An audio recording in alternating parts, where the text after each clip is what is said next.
और ब्रेक के बाद आप सभी का स्वागत है। और हरियाणा के मुख्यमंत्री नायब सिंह सैनी ने कुरुक्षेत्र में आयोजित प्रदेश स्तरीय विभाजन विभीषिका समिति इस दौरान स्मृति दिवस कार्यक्रम में शिरकत की है, जहां पर कार्यक्रम में मुख्यमंत्री के साथ शिक्षा मंत्री सीमा त्रिखा और राज्य मंत्री सुभाष सुधा, स्वामी धर्मदेव जी महाराज सहित कई बीजेपी नेता इस दौरान मौजूद रहे। इस दौरान कार्यक्रम स्थल पर लगाई गई विभाजन विभीषिका स्मृति दिवस की प्रदर्शनी का भी सीएम सैनी ने अवलोकन किया है। और मुख्यमंत्री ने कार्यक्रम में संबोधित करते हुए कहा कि कुरुक्षेत्र की ऐतिहासिक भूमि पर विभाजन के विभीषिका दिवस यहां पर मनाया जा रहा है और भारत के विभाजन में पूर्वजों को आज याद करने का दिन है। साथ ही उन्होंने कहा कि सच्ची श्रद्धांजलि भी इस दौरान दी जा रही है, दुनिया में कहीं पर भी ऐसा नरसंहार ना हो। उन्होंने आगे ये भी कहा कि देश के प्रधानमंत्री नरेंद्र मोदी ने भी इसे सबसे बड़ी त्रासदी कहा है। मुख्यमंत्री नायब सिंह सैनी ने आगे ये भी कहा कि विभाजन के पीड़ा को कभी नहीं भुलाया जा सकता। आज का दिन दुखद और बंटवारे का दिन।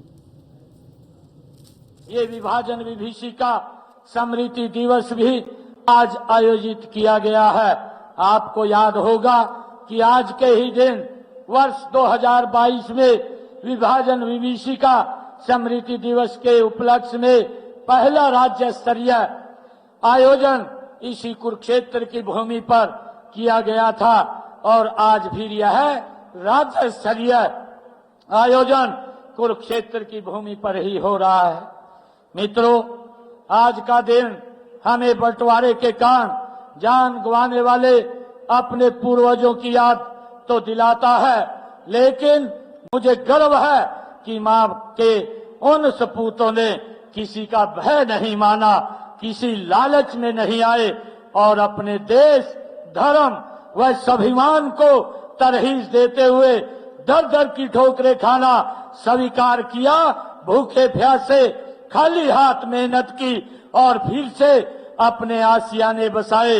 यही नहीं, आज यहाँ गए वहां की खुशहाली और समृद्धि में उल्लेखनीय योगदान देने का काम कर रहे हैं। अपनी मेहनत से उस इलाके को आर्थिक रूप से समृद्ध करने में महत्वपूर्ण भूमिका निभा रहे हैं। खेती से लेकर के उद्योग, बुद्धिजीवी से लेकर के श्रमजीवी तक सभी क्षेत्रों में आज यह समुदाय सबसे आगे है। मुझे ये कहते हुए गर्व की अनुभूति हो रही है कि उन परिवारों ने और उन नई पीढ़ियों ने हरियाणा के विकास में भी उल्लेखनीय भूमिका निभाई है। आज हम जो विकसित हरियाणा देख रहे हैं, इसे बनाने में उन मेहनतकश लोगों द्वारा बहाए गए पसीने का बड़ा योगदान है। यही नहीं, वे देश के जिस भी कोने में बसे हुए हैं उस क्षेत्र में विशेष समृद्धि आई है और इसका श्रेय उनकी देशभक्ति, ईमानदारी, निष्ठा एवं लगन को जाता है।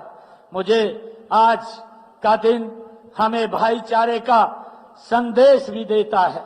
यह दिन हमें याद दिलाता रहेगा कि सामाजिक एकता के सूत्र टूटते हैं तो देश भी टूट जाया करते हैं। माननीय प्रधानमंत्री जी ने इस दिन को मनाने की घोषणा इसी उद्देश्य से की थी कि भारतवासी अपने इतिहास से सबक लें, स्वर्णिम भविष्य के लिए राष्ट्र की एकता के प्रति समर्पित हों। हरियाणा की इस भूमि ने बंटवारे के दर्द को कुछ अधिक भी सहन किया है।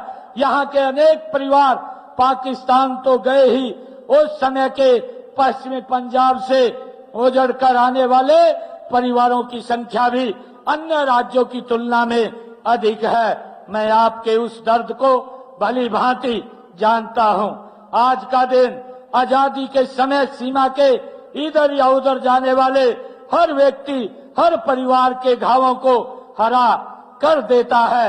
आज यहाँ ऐसे लोग उपस्थित हैं जो विभाजन की उस विभीषिका का शिकार हुए थे। ऐसे युवा भी उपस्थित हैं जो बचपन में दादी से नानी की परियों वाली कहानियां न सुनकर उनके मुंह से बंटवारे के दर्द के किस्से सुनकर बड़े हुए हैं। सच तो यह है कि आज के दिन देश को एक गहरा जख्म दिया था। यह वही दिन है जब आजादी के लिए अंग्रेजों ने बंटवारे की शर्त हम पर थोपी थी। इस विभाजन में भारतीय उपमहाद्वीप के 3 टुकड़े कर 2 देश बनाए गए थे। इस बंटवारे में बंगाल का भी विभाजन किया गया था। इसमें बंगाल के पूर्वी हिस्से को भारत से अलग कर पूर्वी पाकिस्तान बना दिया गया था, जो 1971 में बांग्लादेश के रूप में स्वतंत्र राष्ट्र बना। भाइयों, वह बंटवारा हमारे देश की भौगोलिक सीमा का बंटवारा नहीं, बल्कि लोगों के दिलों और भावनाओं का भी वो बंटवारा था। बेशक आज देश बहुत आगे बढ़ गया है, दुनिया का सबसे बड़ा लोकतंत्र और 5वीं सबसे बड़ी अर्थव्यवस्था बन गया है, लेकिन देश के विभाजन के दर्द को कभी भुलाया नहीं जा सकता।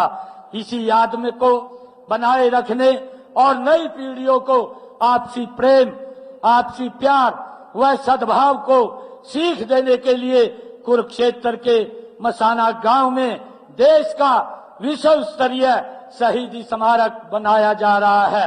इस स्मारक पर लगभग 200 करोड़ रुपए खर्च किए जाएंगे।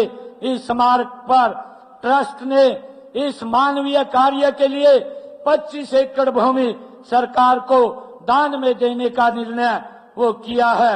मुझे ये भी पता है कि झज्जर में एक स्मृति चौक वो बनाया गया है। फतेहाबाद में भी ट्रस्ट ने स्मारक के लिए जमीन खरीदी है। मैं पंचनाथ स्मारक ट्रस्ट की सराहना करना चाहूंगा। फिलहाल यहाँ रुकते एक छोटे से ब्रेक के लिए, ब्रेक के बाद फौरन हाजिर होते हैं।